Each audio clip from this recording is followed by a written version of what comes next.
I want to read Romans chapter 8. Romans chapter 8, if you've got your Bibles, Romans chapter 8. And we'll start at verse 31.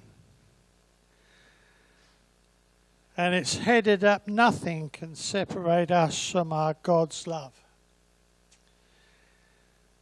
What shall we say about such wonderful things as these?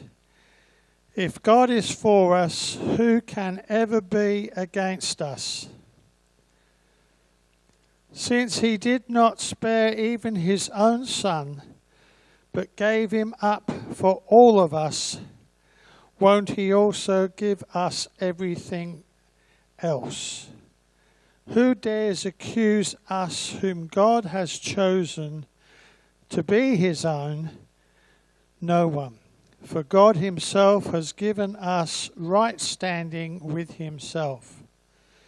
Who then will condemn us? No one. For Christ died for us and was raised to life for us, and he is sitting in the place of honor at God's right hand, pleading for us. Can anything separate us from Christ's love?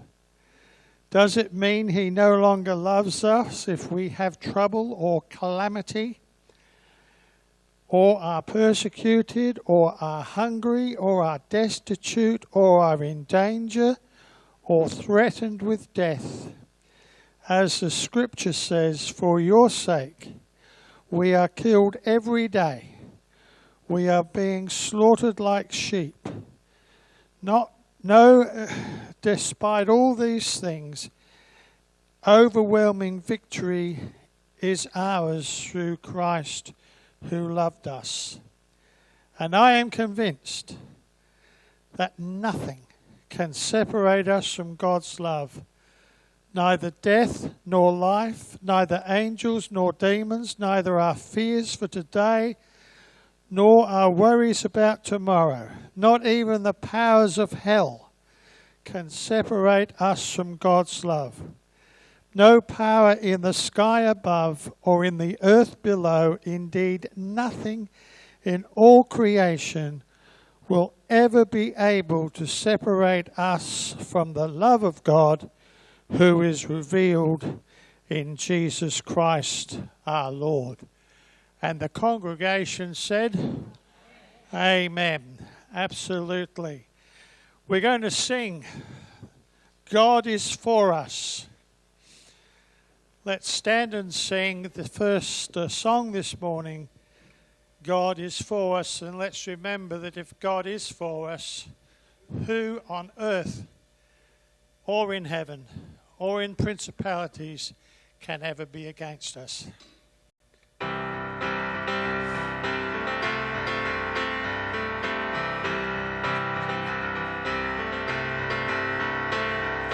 We won't fear the battle, we won't fear the night. We will walk the valley with you by our side. You will go before us, you will lead the way. We have found a refuge, only you can save. Sing with joy now, our God is for us. The Father's love is a strong and mighty fortress. Raise your voice now, no love is greater. Who can stand against us if our God is for us?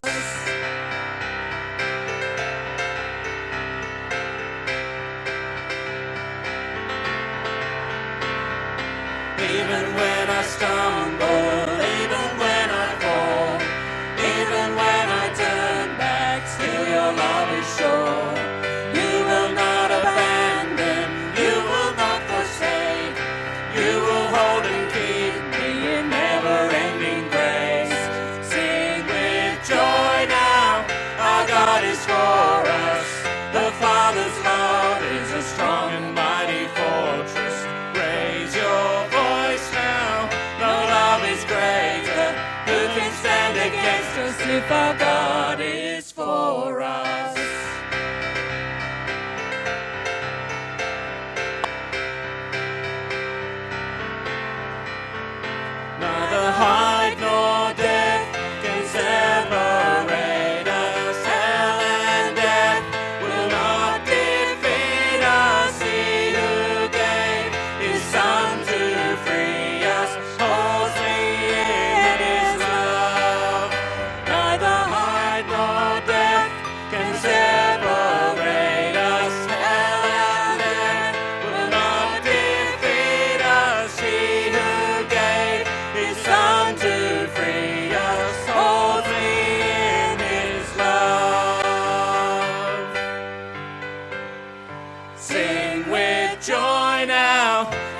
God is for us. The Father's love is a strong and mighty fortress.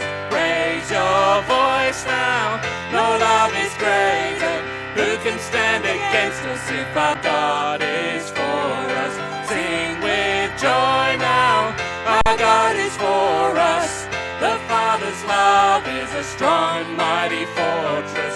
Raise your voice now, no love is greater. Who can stand against us if our God is for us?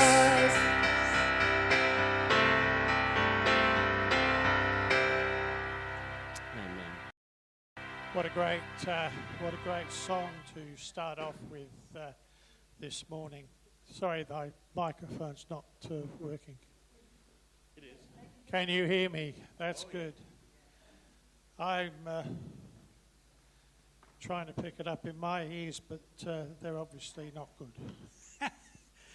Right, we're going to have our Bible reading now, and Tanya is going to bring that to us.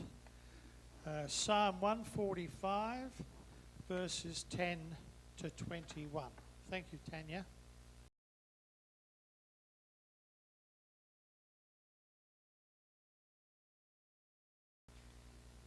Psalm 145, from verse 10 to 21, and reading is from New King James Version. All your works shall praise you, O Lord, and your saints shall bless you. They shall speak of the glory of your kingdom and talk of your power, to make known to the sons of man his mighty acts and the glorious majesty of his kingdom. Your kingdom is an everlasting kingdom, and your dominion endures throughout all generations. The Lord upholds all who fall, and raises up all who are bowed down. The eyes of all look expectantly to you, and you give them their food in due season. You open your hand and satisfy the desires of every living thing. The Lord is righteous in all his ways, gracious in all his works. The Lord is near to all who call upon him,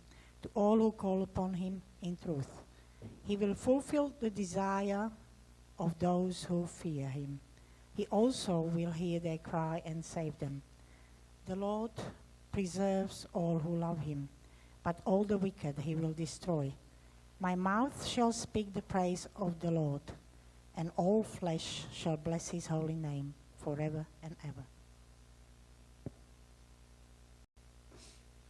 Good, thank you, Tanya. We're going to sing again. Here I am to worship.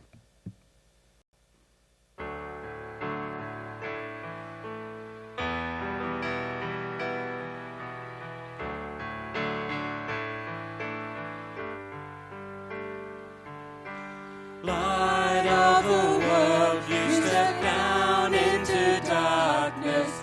Open my eyes, let me see beauty that made this heart adore you.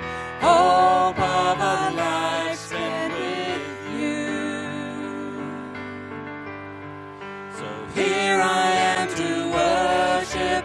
Here I am to bow down. Here I am to say that you're my God. You're altogether lovely, altogether worthy, altogether wonderful to me.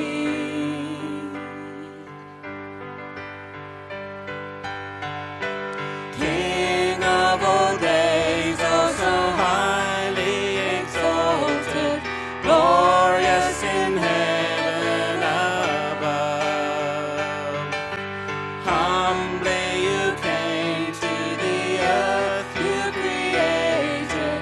Oh, for love's sake he came born.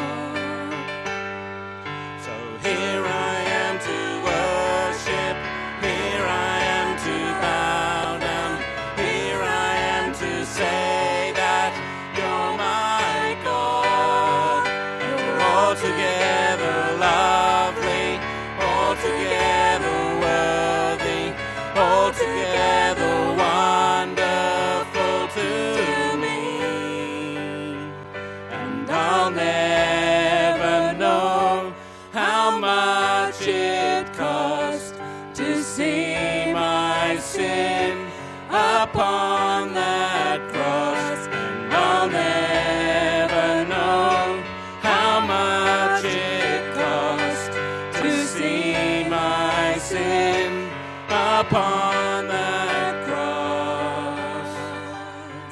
So here I am to worship, here I am to bow down, here I am to say that you're my God.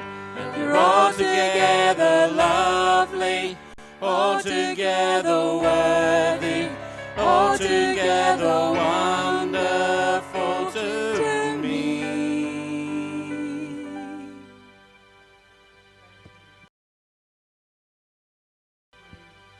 Be seated.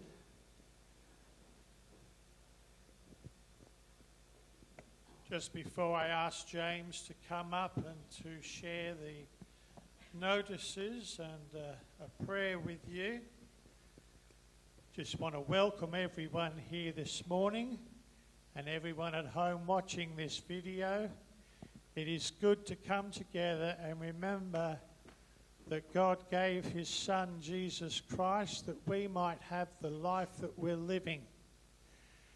And wasn't it good to read those verses that said nothing can separate us from the love of God? Nothing.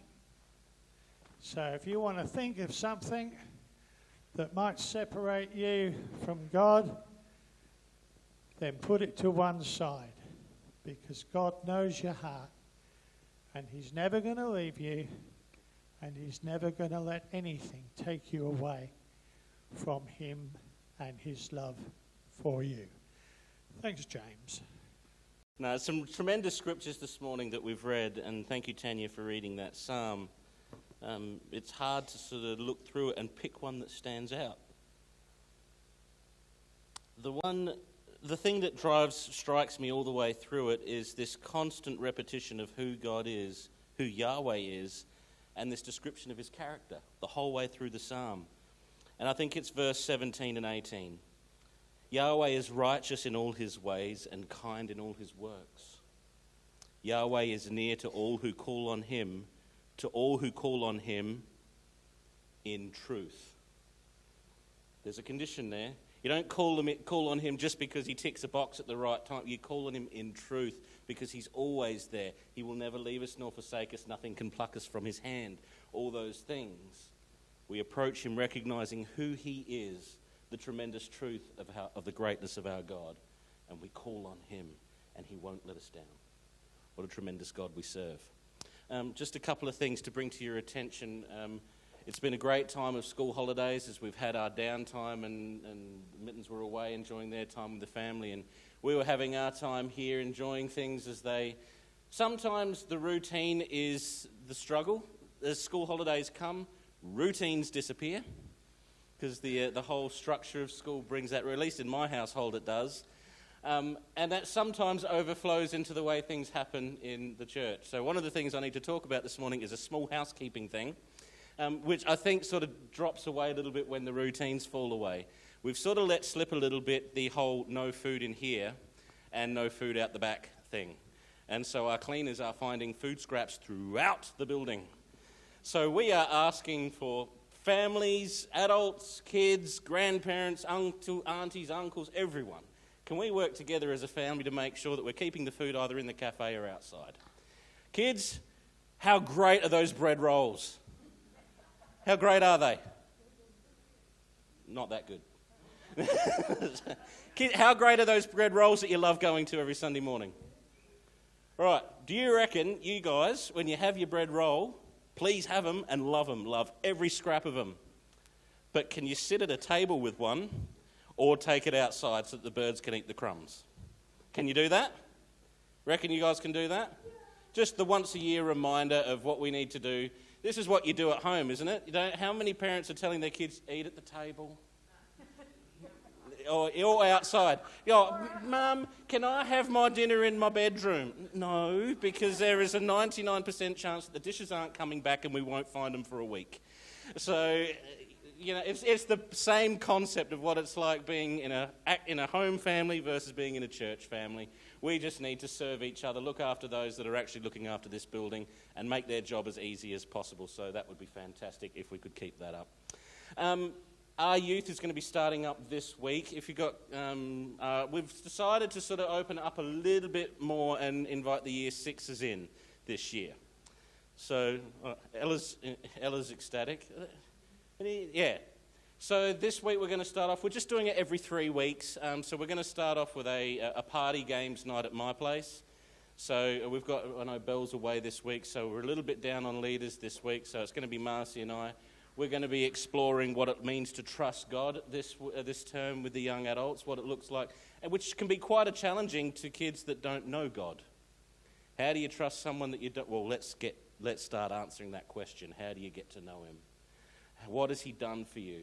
What was the greatest act of love that you can look at, which we're going to remember in a moment around the table, that can teach you that God is trustworthy, that you can place all your trust in him? So that's what we're going to be talking about with the youth this term.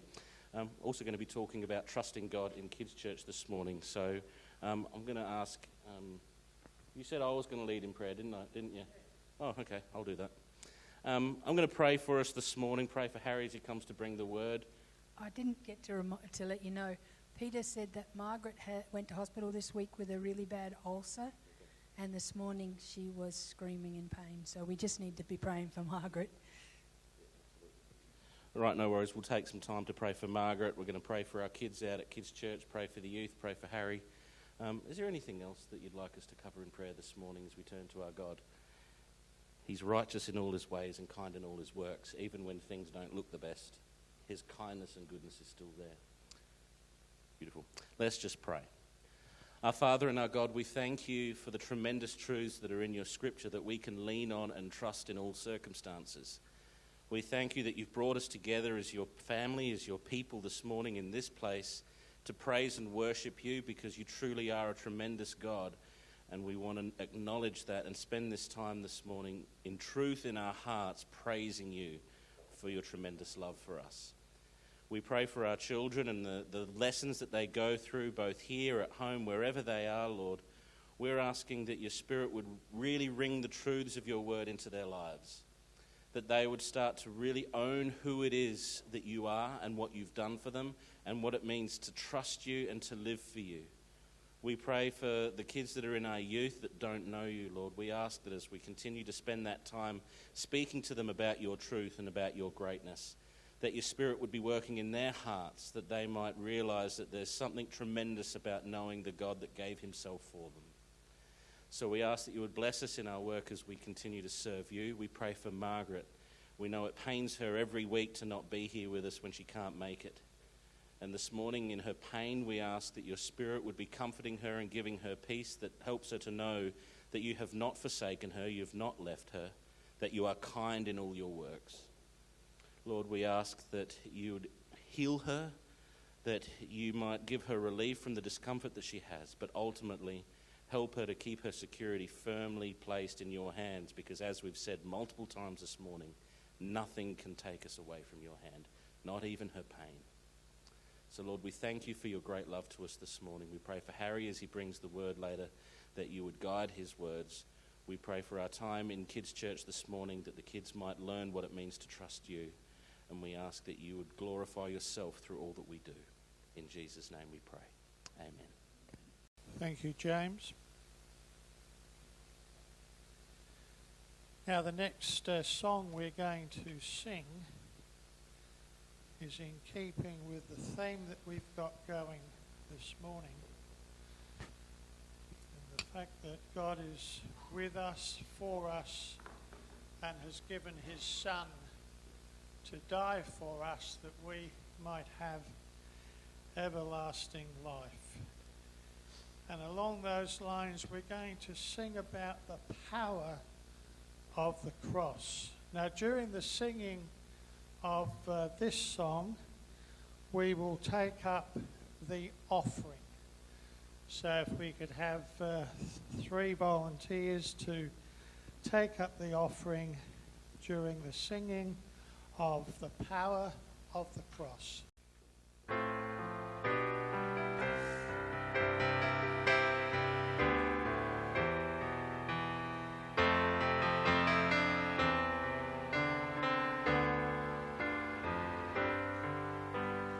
Oh, to see the dawn of the darkest day, Christ on the road to Calvary,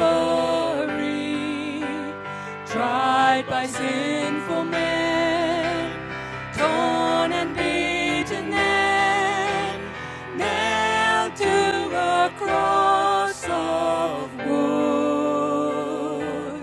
This the power of the cross. Christ became sin for us, took the blame for the wrath waste and forgiven at the cross.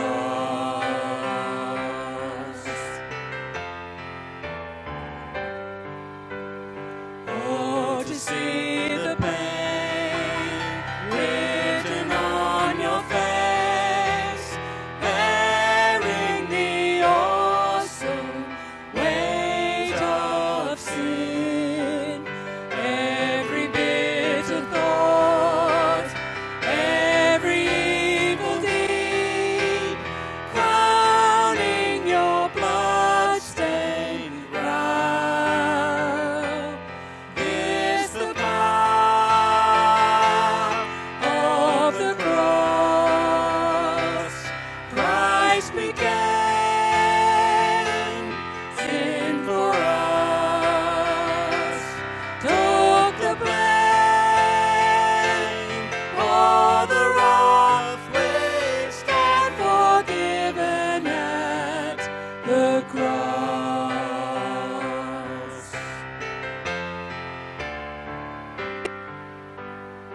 Now the daylight flees, now the ground beneath quakes as its maker bows his head.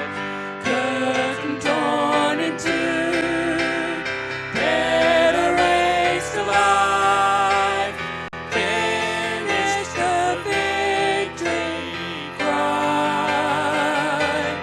Is the power of the cross. Christ became sin for us, took the blame for the wrath waste and forgiven at the cross.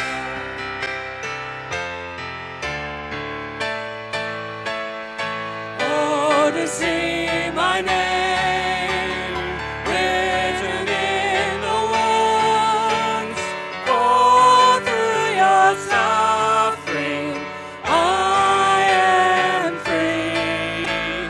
Death is crushed to death, life is mine to live, won through your selfless love.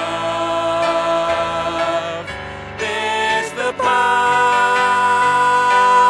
of the cross. Son of God, slain for us. What a love, what a cost, waste and forgiven at the cross. This the power of the cross. Son of God, slain for us. What a love, what a cost, waste and forgiven at the cross. Thank you. Please be seated.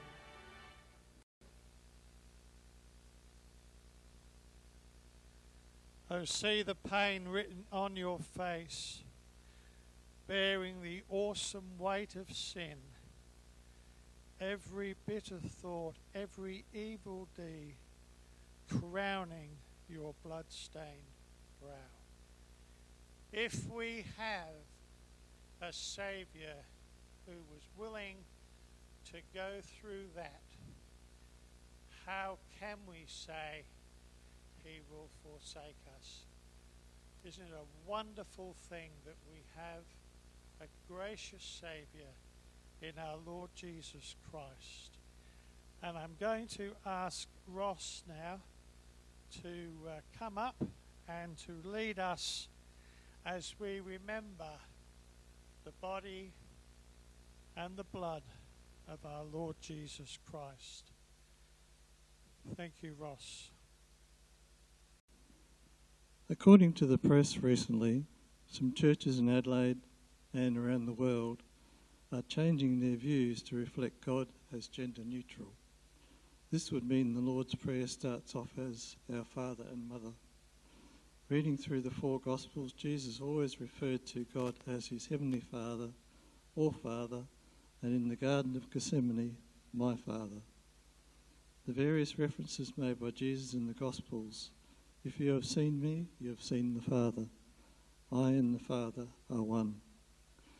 The writer in Psalms 68:5, a father to the fatherless, a defender of the widows, is God in his holy dwelling. Romans 8:15, for you did not receive a spirit that makes you a slave again to fear, but you received the spirit of sonship, and by him we cry, Abba, Father, which in the original Greek is translated to Daddy. After reading the article, I'm not sure what Bible version some of these churches are using today. As we come around communion table, we remember that our Heavenly Father had a plan to send his only Son, that he would take the sins of the world upon himself and free us who believe in him from having to go through what Jesus went through. In John 5:21 it says, for as the Father raises the dead and gives them life, so also the Son gives life to whom he will. So, as we come around the table now, I'll ask the three helpers, which is Shona and Steve, and I need just one more. No worries, thanks, Marcia. So I'll pray for the communion before we hand it out. Heavenly Father, we thank you that we can come each week and remember what your plan was to send Jesus down to earth to die on the cross in our place, Lord. We thank you, Lord, that you had this plan right from creation that would save your people from their sins and give us eternal life. We thank you in your name. Amen.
us. I assume all the kids know. There we go. Off you go.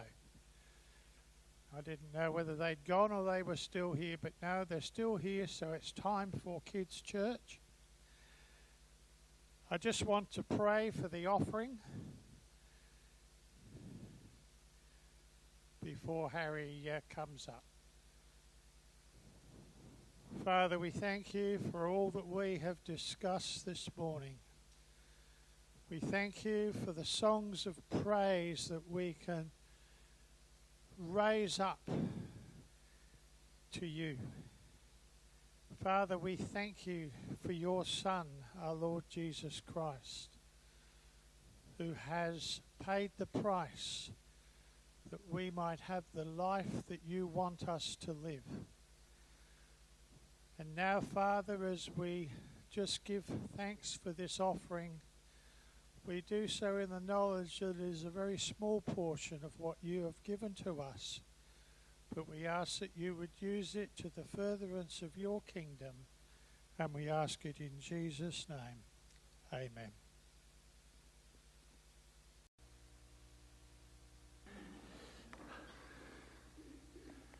We're going to be looking at the last chapter, the last section in 1 John. 1 John 5, chapter 5 and verse 1. Let me just read a few verses first and foremost as we get involved in this last chapter. He begins in verse 1 by saying, "Whoever believes that Jesus is the Christ is born of God, and whoever loves him who's begotten also loves him who is whoever loves him who begot loves him who is begotten. By this we know that we are his children, the children of God, when we love God and keep his commandments. For this is the love of God, that we keep his commandments, and his commandments are not grievous, but whoever is born of God overcomes the world. And this is the victory that overcomes the world, our faith. Who is he who overcomes the world? But he who believes that Jesus is the Son of God." We've been through this book. It's taken us a long time because there's been stops and starts, but we've got through it. The one concept that comes across in and through every chapter is this one concept of who God is. And John talks about who God is in chapter 1, chapter 2, chapter 3, chapter 4, and he was talking about it again, our relationship to him. He's quite adamant in saying God is love. Got it? God is love. Is that different from God has love? Or God's love will never fail? Yes. It's telling us this is the character that God is. He just doesn't love. He just hasn't got love. He is the personification of love. And John's trying to get these believers who are in trouble, in difficulty, who are going through hardship, who are refugees in a foreign land, who know what it is to lose everything and become strangers and pilgrims in a different land, who have no confidence in their flesh because everything that they had has been taken from them. And so John's writing because he wants them to understand. Firstly, he wants them to understand who they are. And secondly, he wants them to understand who they belong to. We have done a great job in our time today to make sure that everybody knows who they are. Trust in Christ, you belong to him. Right? That's your faith in Christ. We've done a terrible job of trying to help us see who we belong to. There's one of those songs this morning that I always change the words to. Can anybody tell me what song it might be that I change the words to? I do it every time. I won't sing what the words are. You sang it, Guster. Here I am to worship. You're not here on your own to worship. Here we are. You see, we know what we are individually, but we don't know what we are collectively. We are here to worship. So we can do what we think we want to do when it comes to the body of Christ. We can hurt the body of Christ. We can walk away from the body of Christ. We can do our own thing and go our own way.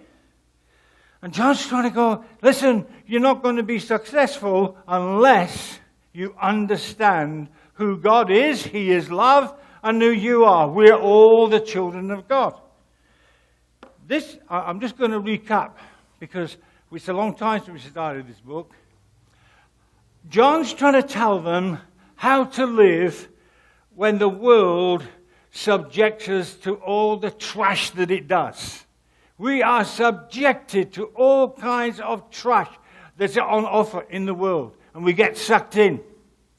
We get sucked in to think, I am somebody special. There's nobody else in the church like me. I'm just above everybody else. No, you're just one of God's children. Oh, there's no kids in.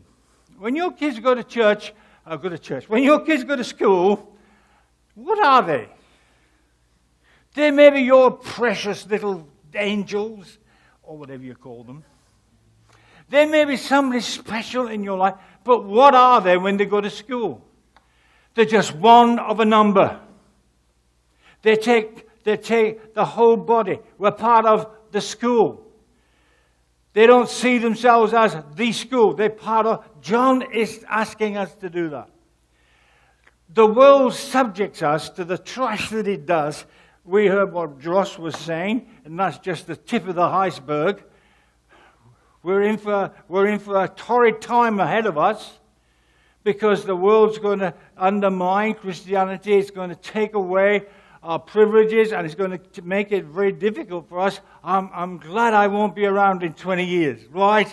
I'm not planning on here, Callum, when you're an adult. Do you know that? You'll be the adult. You'll have to stand up for Christ. And John's just bringing it. It's a tremendous book. Let me just go through. In chapter 1, what John's trying to get across in chapter 1 is let Jesus' love impact your life. That's a personal thing. Let his love impact your life. In verse 1, he said, this is how it will impact your life, that which was from the beginning, which we have heard and which we have seen, and with our eyes, and which we've looked upon, and our hands have handled, because he died for us concerning the word of God.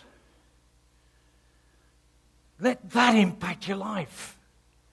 What did you do to ask and make Jesus die for you? What do you do? You did nothing except sin. That's all you did. And so John's writing to these people who've become pilgrims and saying, don't be taken up with the moment. Just be taken up with his eternal character of Jesus Christ. The fact that he was a human in verse 2 of chapter 1, he was manifest to take away and bear our sin. In verse 3, that Jesus was connected with his followers in the sense by that which you have seen and heard. In other words, what he's saying in the first chapter is, look, this is what you need to impact your life. You don't need to have wealth, health. You don't need to have money. You don't need to have prestige. You need to know that Jesus has died and is connected with you, and you have the Savior. That's all you need. And John's telling them, let Jesus impact. Let that impact your life. If that impacts your life, will it matter if you don't have money? Will it matter if your shoes have come from Kmart or if they've come from the most expensive boutique footwear that you can find? Would it matter? No. John's saying, let Jesus' love impact your life in chapter 1. In verse 5 he said, look, this is the message we have heard of him and declared to you, that God is light and in him is no darkness at all.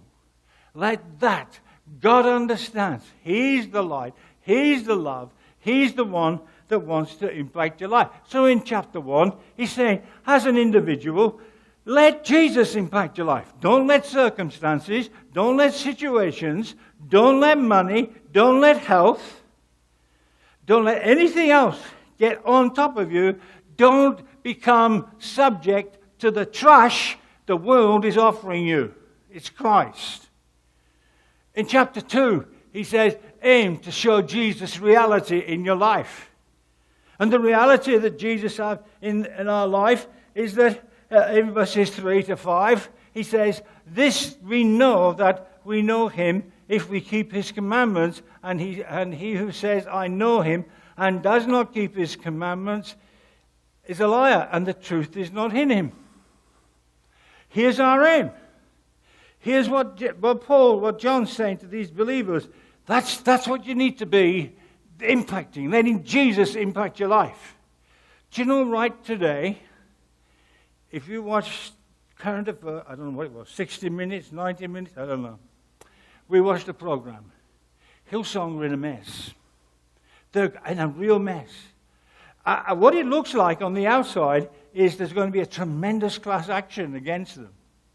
And all that they've built is going to come tumbling down. And if you've been part of that, then where would your faith be? There's going to be lots of believers that are going to be walking away because the church has failed. It was built on the wrong foundation. It's not built on what you can get. It's built on Christ. That's what that should have been built on. So now in chapter 2, here comes John. And he said, know this, keep his commandments. What does it mean? How often do you say to your children, I have said, it's meaning to do it. Don't do that, I've told you once. And we're constantly telling our children and our husbands, pick up after yourself. Do you pick your socks? No, you don't pick your socks up, Kelvin, because you can't get down there yet. You will do one day. Then make him pick them up. We tell each other, this is what you do. When it comes to understand, make Jesus a reality so that when God speaks to you, you will obey. We think we've got an option. The option is, oh, look, the world's bigger than Jesus. I can't stop doing that because I've got this trouble, I've got this addiction, I've got this trial, I've got these things happening. No, none of those things are true. The reason you're doing those things, you're still doing the things that are hindering your walk, you're hindering yourself, you haven't made it the goal and the aim of your life to do and to make Jesus real in your life. Do what Jesus says in verse 3 to 5. Verse 6, he says, knowing he who says that he abides in him ought also to walk just as he walked. That's what you've got to do. Don't tell me you're a Christian and then live like you're a heathen. Doesn't make sense. Don't tell me you're a cow and live in a pigsty. That doesn't make sense. Or don't tell me you're a chook and you're... Well, I'm going to do that further. You got the message. We want to tell people one thing and we're another. John is saying, here's the reality. Things will not change. The world will not stop giving you the trash. It won't stop subjecting to the trash that it does. So therefore, show the reality of Jesus in your life. Verse 7 and 8, and then we'll move on to chapter 3. In verse 7 and 8, brethren, I write no new commandment, but an old commandment, that which you have from the beginning. The old commandment is this word, which you heard from the beginning. Again, a new commandment I write to you, which is true of him in you, because the darkness is passing, and the truth light already shines. He who says he's in the light and hates his brother is in darkness. What's the one, Ray? The biggest commandment. Love. Love God. Serve one another. That's our aim.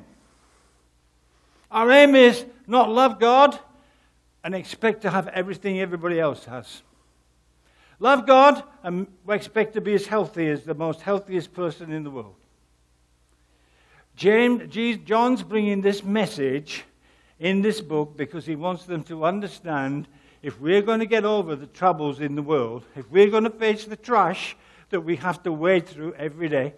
Do you like who loves telemarketers? Who loves them? Oh, you're missing out on a good thing, though. Telemarketers are fantastic. When they ring me up, I'm always thinking of a different way I can answer them. I had one last week, and they said they always know my name. I don't know how they know my name. So my first question is, how do you know me? Where'd you get my name from? And they buffed their way through that. And this person said, I just want to inform you the electricity prices are going up. And before she could say any more, I said, well, thank you very much. Nobody's ever told me that. Thanks for this wonderful piece of information that you've given me. I don't know why you took this time to tell me, but I must be really special. So thanks for doing it. And she's going, what? I said, thank you. Now I'll go and research it for myself. And she said, I'm not a telemarketer. I said, I never said you was. All I said was, thank you for telling me that my electricity prices are going up. You see, we say well, one thing, we live another. The best one I've ever had is when a telemarketer hung up. He rang back. I talked to him for a while, put the phone down. He rang back and said, don't be so ignorant, he said, and slammed the phone down. And I thought, victory, victory. John is saying, live the reality. Don't tell me you're a Christian and live there in your sin, in your disappointment, in your trials, in your defeat, because that's what the world's going to serve up to all day long. Chapter 3, he moves on in chapter 3. In chapter 3, he's talking about not the I, but the we. In chapter 3, he's talking about the I. Where he says, what manner of love the Father has bestowed upon us. Experience Jesus' love while you're living with yourself. Who really loves themselves? Do you love yourself today? The answer is, well, come on then, give me your answer. What did she say?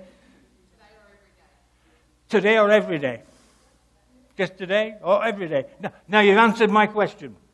Some days we do accept ourselves. Other days we're so bad about ourselves. We kick ourselves all over the paddock because we shouldn't have done that. We shouldn't have said that. We shouldn't have responded like that. We don't know how to live with ourselves. And in chapter 3, he said, Beloved, behold what manner of love the Father has bestowed upon us, that we should be called the children of God. Therefore, the world does not know us because it does not know him. Beloved, now are we the children of God. And it does not yet, it does not been revealed what we shall be. But we know when he is revealed, we shall be like him, for we see him as he is. Experience Jesus' love in living with yourself every day. You might fail.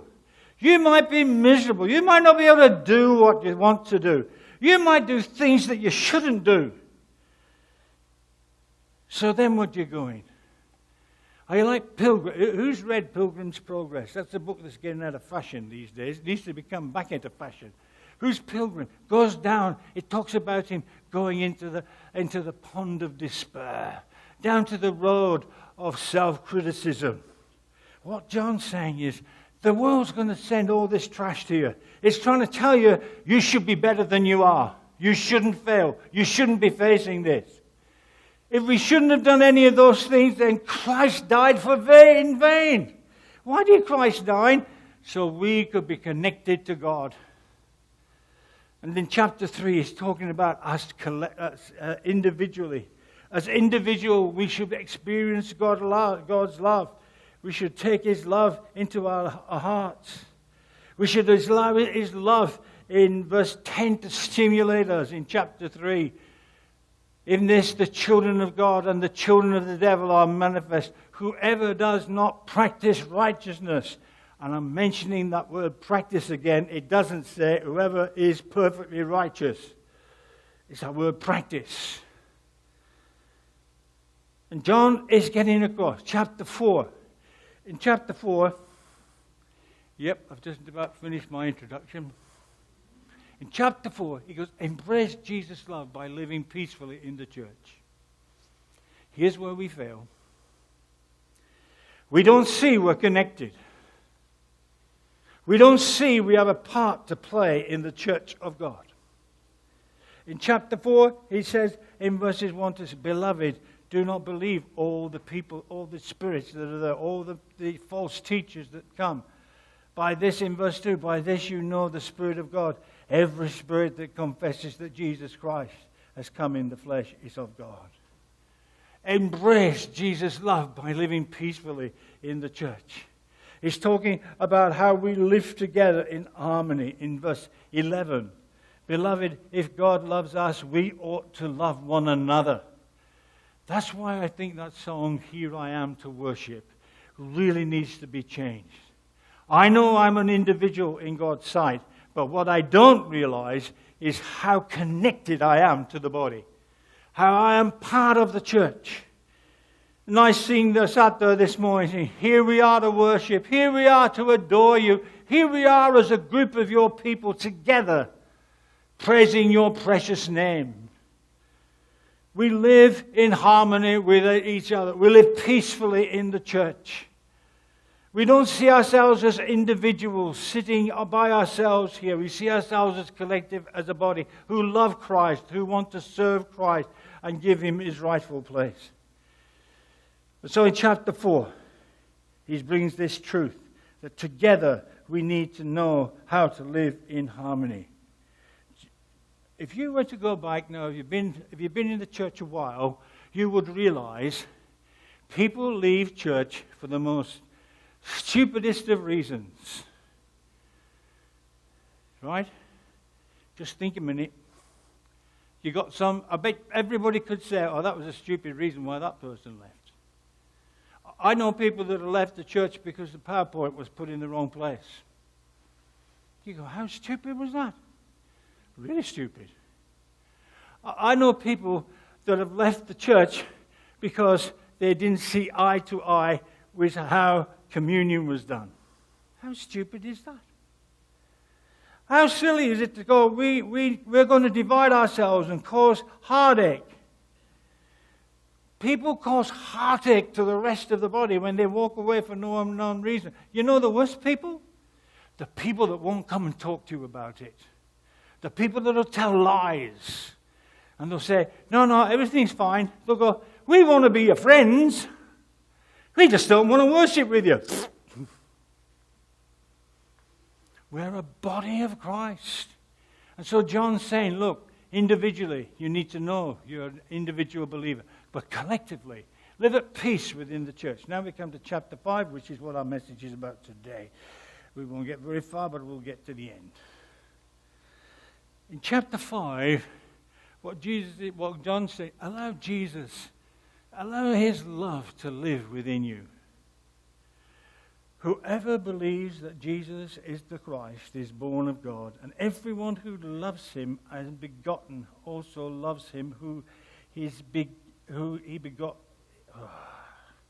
Start again. Whoever begot also loves him who is begotten of him.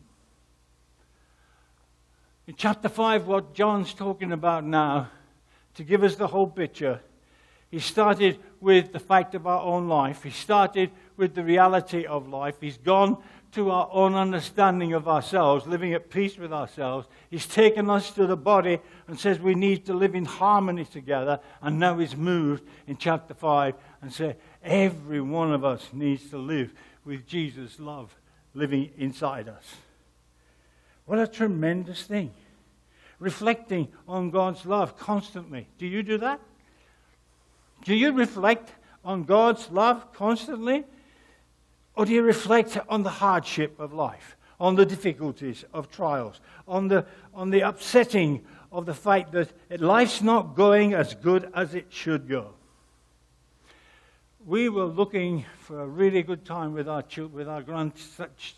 daughter's wedding. Fantastic time. I was sitting there Christmas morning.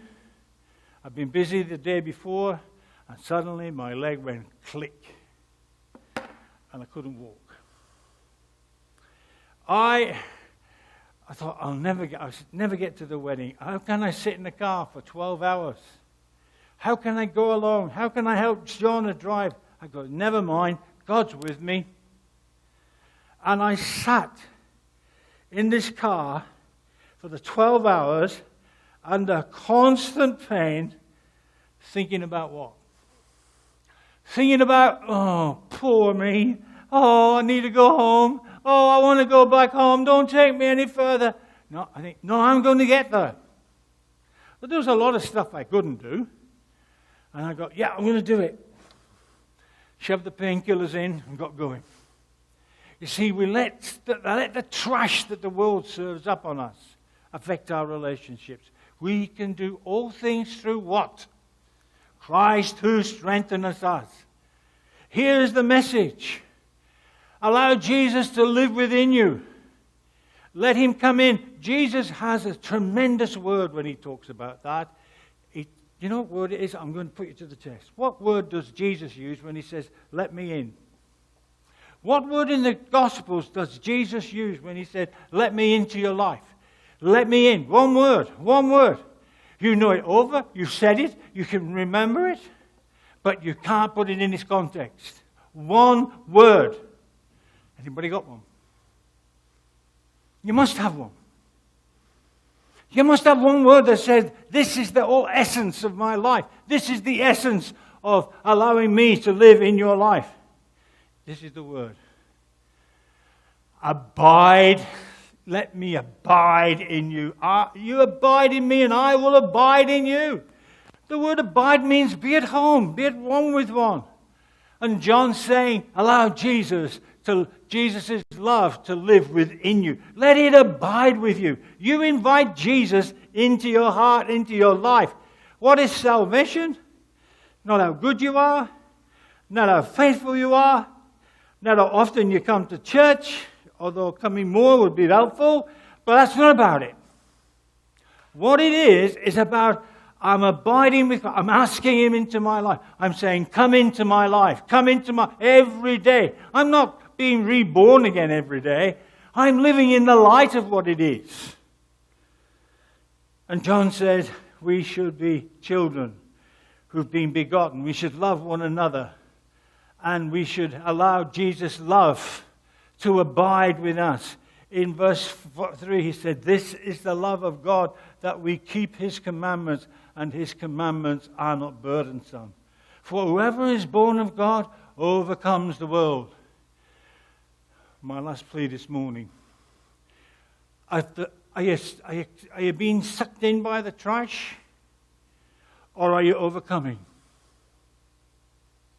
Is Jesus what Jesus does for you in saying, look, let me come into your life, let me abide with you, let me stay with you, let me be at your side all the time, let me encourage you, let me help you, let me provide what you need. Is that what you're allowing, or are you keeping me outside? Are you not letting me into the innermost feelings of your heart, the secrets of your mind, the troubles of your souls? He said, this is what you do. This is how we know the intimacy of inviting Jesus into us. That we invite him in and keep his commandments. His commandments aren't grievous. His commandment is that we love God with all our soul, with all our mind, with all our strength. And this is the first commandment. And the second one, we love you together. What a wonderful little book that is. All about our everyday living. We haven't got time to go on this morning, but that's a fantastic book where John is just giving this information. So I ask this morning, where are you in your Christian life? These are days when you're going to have to stand up, face the difficulties, overcome the trials, because we're not going to get any help from the world. We're not going to get any help from our government. We're not going to get any help from worldly things. We're going to be under the attack. The world's going to serve up trash, and that trash means that you're going to have to decipher your way through it. We feed the birds in the backyard, and it's quite interesting seeing them all come. We have pigeons, we have magpie larks, we have little sparrows. We've had a wattle warbler or something who came, and they all come, and they're all pushing one another out. They're all trying to get the best bits. They're all struggling, and it's interesting watching them as they all congregate, all trying to get what you want. You know what you need is Jesus. You know what you want is the world. Let it go.